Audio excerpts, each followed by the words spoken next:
Hello दोस्तों, आप सभी का स्वागत है मेरे यूट्यूब चैनल में। आज की कहानी है आपके प्यार में भाग 22। चौहान मेंशन। सरगम स्वर के होठों को बार बार चूम रही थी। वो कभी उसके होठों पर अपने होठ रखती और कभी हटाती। उसकी इस हरकत पर स्वर एकदम से हैरान रह गया था। उसे सरगम से इस चीज की उम्मीद नहीं थी। वहीं दूसरी तरफ खड़ी अनामिका उन दोनों को देख रही थी और सरगम को इस तरह से स्वर को किस करते हुए देख उसे हद से ज्यादा गुस्सा आ रहा था। वो साफ देख सकती थी कि सिर्फ सरगम स्वर को किस कर रही है, जबकि स्वर की तरफ से ऐसा कुछ भी नहीं है। इसीलिए वो तुरंत उन दोनों की तरफ बढ़ गई और उन दोनों के पास आकर बोली, ये सब क्या हो रहा है यहाँ पर?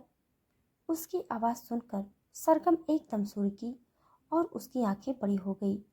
उसने अनामिका की तरफ देखा। उसके होंठ अभी भी स्वर के होंठ से चिपके हुए थे और अब वो एक झटके से पीछे हुई। स्वर गुस्से से उसकी तरफ देख रहा था।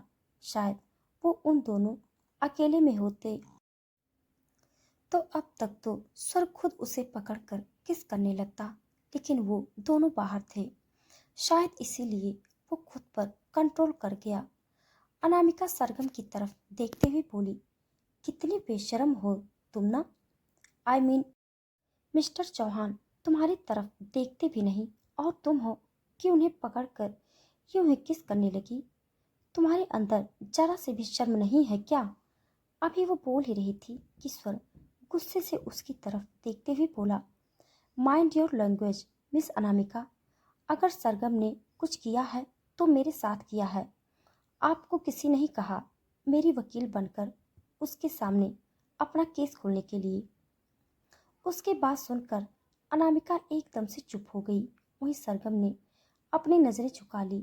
वो धड़कन को अपनी गोद में उठाने ही वाली थी कि स्वर अनामिका की तरफ देखते हुए बोला, बेहतर होगा मिस अनामिका अगर आप अपना काम करें। धड़कन को अंदर लेकर जाइए। शायद उसने खाना खा लिया है। अब वो थोड़ी देर सोएगी तो आप उसे सुला दीजिए। उसकी बात पर अनामिका ने अपना सर हाँ में हिलाया और धड़कन को लेकर तुरंत वहां से अंदर की तरफ चली गई। लेकिन अंदर ही अंदर वो जलकर राख हो चुकी थी। वहीं सर अब सरगम की तरफ देख रहा था। सरगम अपना चेहरा झुकाकर बोली, मैं अंदर चली जाती हूँ। ये बोलकर वो जैसे ही वहां से जाने की हुई, स्वर ने उसका हाथ पकड़कर उसे रोक लिया। सरगम झट से पलटकर उसकी तरफ देखते हुए बोली, गलती से हो गया मुझसे। स्वर ने उसे गहरी नजरों से देखते हुए बोला, सीरियसली ये गलती थी? सरगम ने अपना सर हाँ में हिलाया और बोली, बहुत बड़ी गलती। लोग गलती से गलती करते हैं और मैं कांड कर देती हूँ। कांड भी ऐसी कि बाद में न मैं किसी को मुंह दिखाने लायक रहती हूँ और ना ही कुछ बोलने लायक।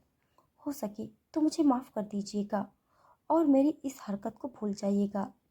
भगवान आपको 4-5 बच्चे देगा। ये बोलकर वो स्वर्ग से अपना हाथ छुड़ाने की कोशिश करने लगी, लेकिन स्वर ने उसका हाथ नहीं छोड़ा और उसे अपनी तरफ खींचकर उसकी कमर पर हाथ रखकर बोला, और अगर मुझे ये सब मंजूर ना हो तो? सरगम मुंह बनाते हुए बोली, और मेरे पास आपको कोई एफडी नजर नहीं आ रही है क्या बैंक में जो मैं अपने नाम कर दूं? ले देकर 4-5 सूट है मेरे पास, इसके अलावा और कुछ नहीं। अगर वो पहनने का शौक है तो बेशक से ले लीजिए, लेकिन उनके अलावा सिवाय सॉरी बोलने के लिए मैं कुछ नहीं कर सकती। सर उसे गहरी नजरों से देखते हुए बोला, लेकिन मैं यहाँ पर सॉरी की बात नहीं कर रहा हूँ, ये 4-5 बच्चों वाली बात कर रहा हूँ। अगर मुझे यह मंजूर ना हो तो? सरगम एक बार फिर से मुंह बनाकर बोली, जिस तरह से ये अनामिका आपके पीछे और आप अनामिका के पीछे लगे हुए हैं ना, मुझे लगता है कि बहुत जल्दी आप दोनों शादी कर लेंगे। उसके बाद आपका क्या ही जा रहा है, बच्चा पैदा करने में लगे रहिएगा। स्वर ने अब अचानक से ही उसे अपने और ज्यादा करीब कर लिया और बोला, अगर मैं कहूँ कि ये स्कीम मैं तुम्हारे साथ ट्राई करना चाहता हूँ तो? उसकी बात सुनकर सरगम के होश उड़ गए। वो अपनी बड़ी बड़ी आंखों से उसे देखते हुए बोली, एक बार के लिए मैं ये सोच सकती हूँ कि कैटरीना कैफ विकी कौशल को छोड़कर सलमान के पास चली गई, लेकिन आप मुझसे शादी करें और मैं आपकी बीवी बनूं, ये तो ना सोचा जा सकता है और ना ही सच हो सकता है। हम दोनों कच्चा खा जाएंगे एक दूसरे को, और बच्चा पैदा करने को तो दूर की बात है, धड़कन भी हम दोनों को किसी पागल खाने में छोड़ आएगी।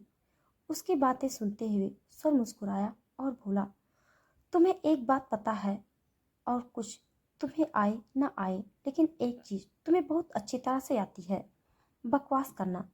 पर मुझे तुम्हारी बकवास नहीं सुननी। आइंदा अगर तुमने मुझे इस तरह से किस की ना, तो अपना हिसाब लगा लेना। तुम्हारे ये जो गुलाबी से होठ है ना, इन्हें काट दूंगा मैं। सरगम गुस्से से बोली, अभी आप मुझे अपनी बीवी बनाने की बात कर रहे थे और अब एकदम से पिशाचिनी बनाने की बात कर रहे हैं। शर्म नहीं आती क्या आपको? स्वर ने अपना सर ना में हिलाया और बोला, नहीं आती, बेच दी मैंने शर्म। वही शर्म बेचकर तो बिजनेस शुरू किया था। देखो, आज टॉप पर है मेरा बिजनेस। अब तुम दफा हो जाओ यहाँ से, और हाँ, शाम को कॉल करूँगा मैं। बताया था ना तुम्हें मार्केट जाना है, तो तैयार रहना। ये बोलकर वो वहाँ से जाने लगा, लेकिन फिर अचानक ही रुका और उसने पलटकर सरगम की तरफ देखा। सरगम चुपचाप अपनी जगह पर खड़ी आड़े तिरछे मुंह बना रही थी। स्वर की नज़र सरगम के होठों पर थी, बिल्कुल पिंक लिप, जिन पर जरा से भी लिपस्टिक नहीं थी, लेकिन फिर भी वो बहुत अट्रैक्टिव लग रहे थे। अचानक ही स्वर उसके बिल्कुल करीब आया और उसने सरगम के सिर के पीछे अपना हाथ रखा और दूसरे ही पल उसके होठ सरगम के होठ पर थे और वो पेशेंटली उसे किस कर रहा था। सरगम एकदम शॉक रह गई। इतना तो वो खुद स्वर को किस करने में शॉक नहीं हुई थी, जितनी अब हैरान थी। उसकी आंखें खुली थी और स्वर उसे बेतहासा किस कर रहा था, लेकिन अब स्वर ने उसकी आंखों को अपने हाथ से बंद कर दिया और फिर उसके होठों को और भी ज्यादा पेशेंटली चूमता रहा। उसने तब तक उसे किस की जब तक उसकी वो सुर्ख गुलाबी होठ एकदम लाल नहीं हो गई, और फिर एक झटके से उसे छोड़ दिया। सरगम गहरी सांस ले रही थी। अगर कुछ पल और स्वर ने उसे नहीं छोड़ता तो उसकी सांसें पक्का चौक हो जाती। वो गुस्से से उसकी तरफ देखते हुए बोली, जब मैंने आपको किस किया तो आपने मुझे इतना लंबा लेक्चर दिया, अब आपने मुझे किस क्यों किया? स्वर हल्का सा मुस्कुराया और बोला, अपना बदला लेने के लिए। और स्वर चौहान वैसे भी किसी का कर्जा नहीं रखता। अगर उसे कोई कुछ देता है तो वो उसे डबल करके रिटर्न करता है। ये बोलते हुए उसने हल्का सा अपने होठों को अपने दांतों में दबाया और फिर बड़े ही दिलजली सी नजर सरगम पर डालकर वहां से चला गया। सरगम का दिल जोरों से धक धक होने लगा। ये पहली बार था जब उन दोनों की नजरें इस तरह से मिली और उन दोनों ने ही एक दूसरे को इस तरह से किस किया, जिसमें कुछ जबरदस्ती नहीं थी, क्योंकि जब सर सरगम को किस कर रहा था तो सरगम भी कहीं न कहीं उसे रिस्पॉन्स देने लगी थी। स्वर अपनी गाड़ी में बैठकर वहां से निकल गया और सरगम के चेहरे पर अपना चाहते हुए भी मुस्कुराहट तैर रही थी और साथ में उसका चेहरा भी लाल हो रहा था। ऊपर बालकनी में खड़ी अनामिका ने धड़कन को अपनी गोद में पकड़ा हुआ था और ये सब देख रही थी। एक तो उन दोनों को एक साथ देखकर वो पूरी तरह से जल रही थी और ऊपर से उसके कानों में धड़कन की हंसी की आवाज गूंज रही थी। वो क्लैपिंग कर रही थी। शायद उसे भी आज का ये एंटरटेनमेंट पसंद आ गया। उसकी हंसी की आवाज से इरिटेट होते हुए अनामिका ने उसकी तरफ देखा और बोली, बहुत हंसी आ रही है ना तुम्हें? यू नो व्हाट, ये सब उस सरगम की वजह से नहीं बल्कि तुम्हारी वजह से हो रहा है। एक तुम ही हो जो उन दोनों को एक दूसरे के करीब ला रही हो। तुम्हारी वजह से कोई न कोई बहाना बन जाता है। उन दोनों के बीच की लड़ाई प्यार में बदलती जा रही है, लेकिन मैं ऐसा नहीं होने दूंगी। अगर वो तुम्हारी वजह से एक दूसरे के करीब आ रहे हैं ना, तो तुम्हारी वजह से ही अब मैं उन दोनों को दूर करूंगी।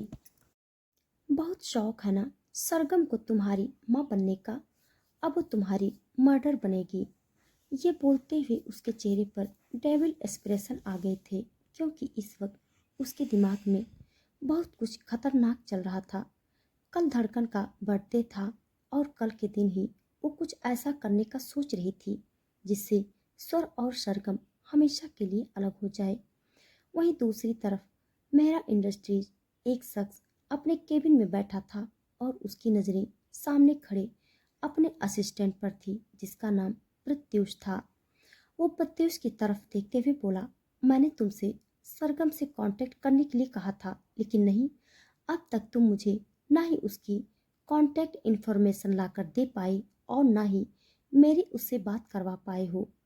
तुम्हें पता है ना इस वक्त मेरे लिए वो कितनी इम्पोर्टेंट है। एक वक्त था जब मैंने उसका दिल तोड़कर उसे अपनी ज़िंदगी से बाहर निकाला, लेकिन अब वो मुझे चाहिए। प्रत्युष सामने बैठे शख्स की तरफ देखते हुए बोला, माफ़ कर दीजिए बॉस, लेकिन अभी तक मेरे पास उसकी कांटेक्ट इन्फॉर्मेशन आई ही नहीं है। उस सर चौहान ने सब कुछ चेंज कर दिया है, सरगम के फ़ोन से लेकर उसके सोशल मीडिया अकाउंट तक। लेकिन मैं फिर भी कोशिश कर रहा हूँ जल्द से जल्द कुछ अरेंजमेंट करने की।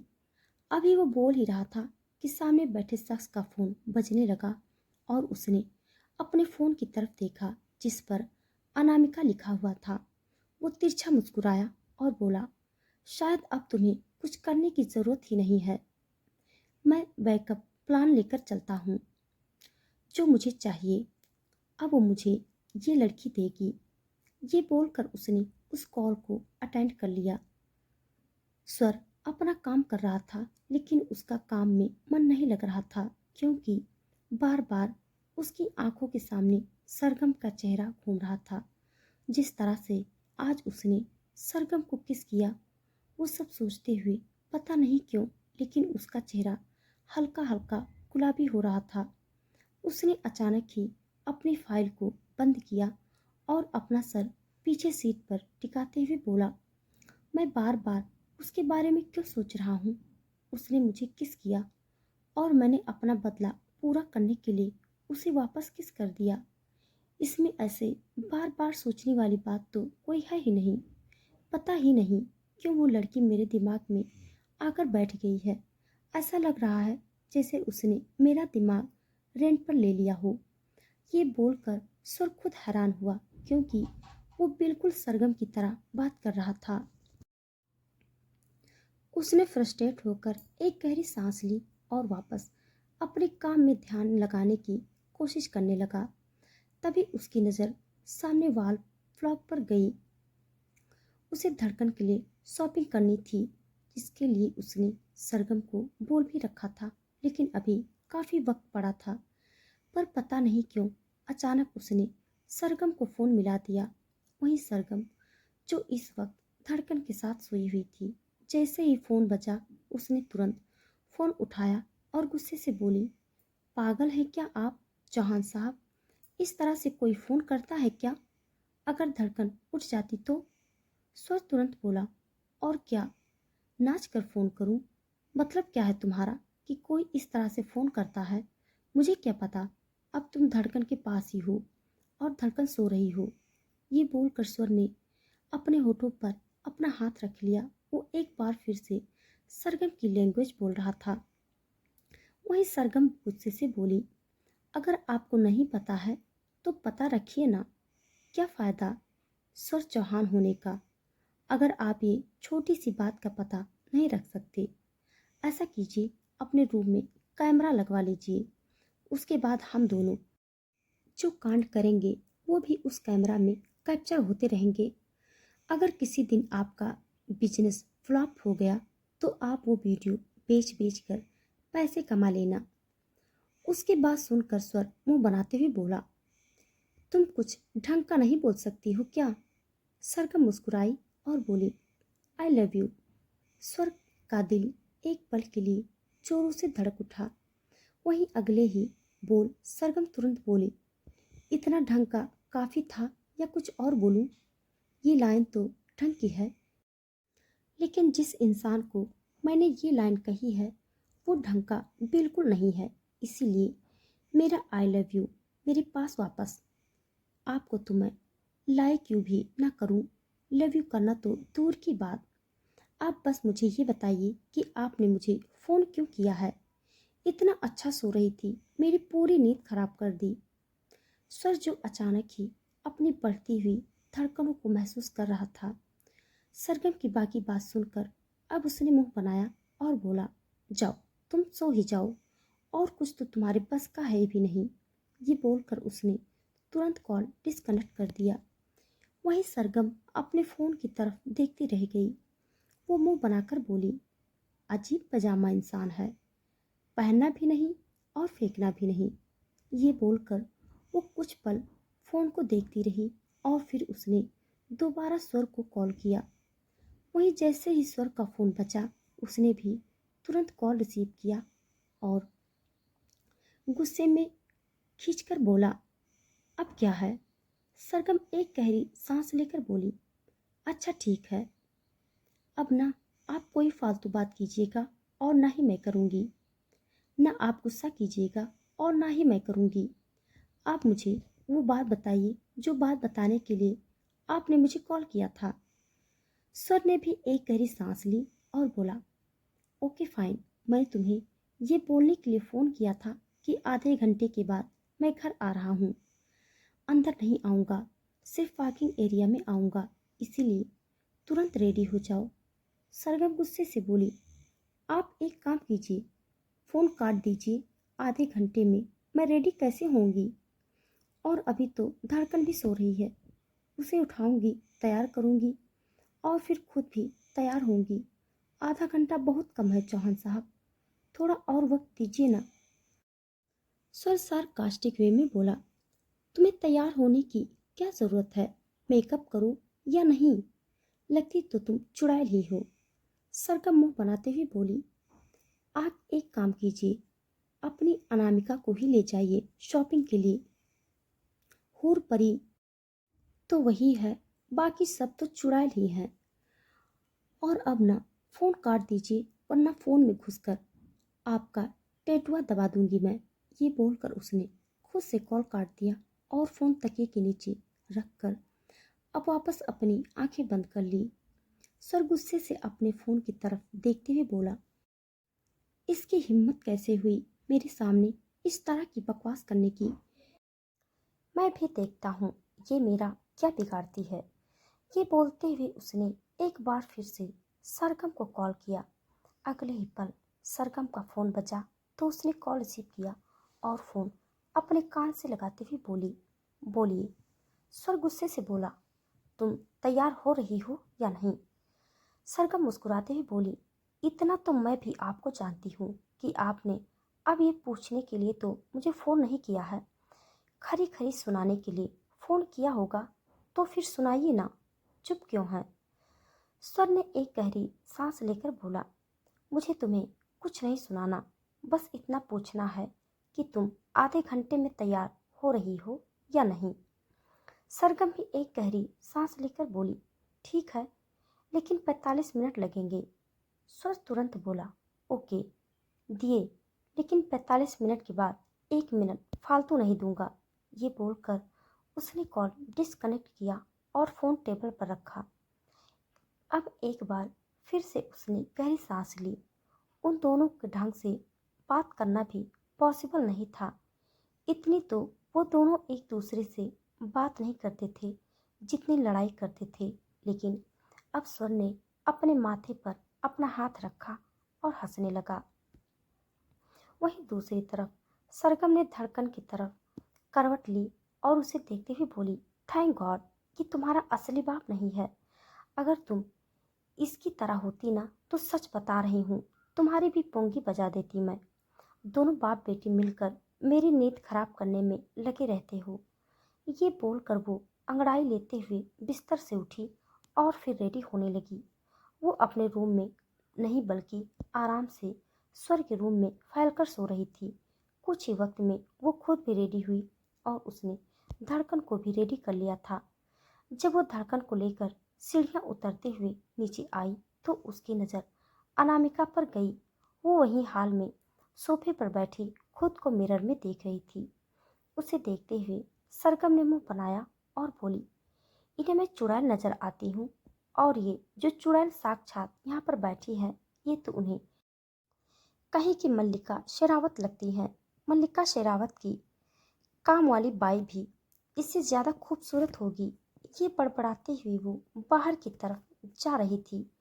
तभी अनामिका उसे रोकते हुए बोली, अकेली कहाँ जा रही हो? सरगम ने पलटकर उसकी तरफ देखा और बोली, अगर तुम कहो तो पूरे मोहल्ले को अपने साथ ले चलूं और तुम भी मेरे साथ चलना। अनामिका मुस्कुराते हुए उसके पास आते हुए बोली, वो तो मैं चलूंगी ही। सरगम हैरानी से बोली, मतलब? अनामिका एक बार फिर से मुस्कुराकर बोली, तुम मिस्टर चौहान के साथ शॉपिंग पर जा रही हो ना? और ये शॉपिंग धड़कन की है, और मैं धड़कन की नैनी, तो मैं भी तुम लोगों के साथ ही जाऊंगी। उसकी बात सुनकर सरगम के होश उड़ गए, लेकिन वो कुछ कहती उससे पहले ही बाहर से स्वर की गाड़ी का हॉर्न बजा। सरगम तुरंत बाहर की तरफ बढ़ गई। जैसे ही स्वर की गाड़ी पास आई, स्वर भी अपनी गाड़ी से बाहर निकला। वो पहले धड़कन को मिलना चाहता था, लेकिन वो धड़कन को सरगम से लेता उससे पहले ही सरगम बोली, क्या अनामिका भी हमारे साथ जाएगी? स्वर कुछ बोलने को हुआ, पर उससे पहले ही अनामिका भी वहां पर आ गई और स्वर की तरफ देखते हुए बोली, मैं रेडी हूँ मिस्टर चौहान। आपने मुझे कहा नहीं, लेकिन धड़कन की नैनी के नाते मुझे अपनी जिम्मेदारी अच्छे से पूरी करनी चाहिए।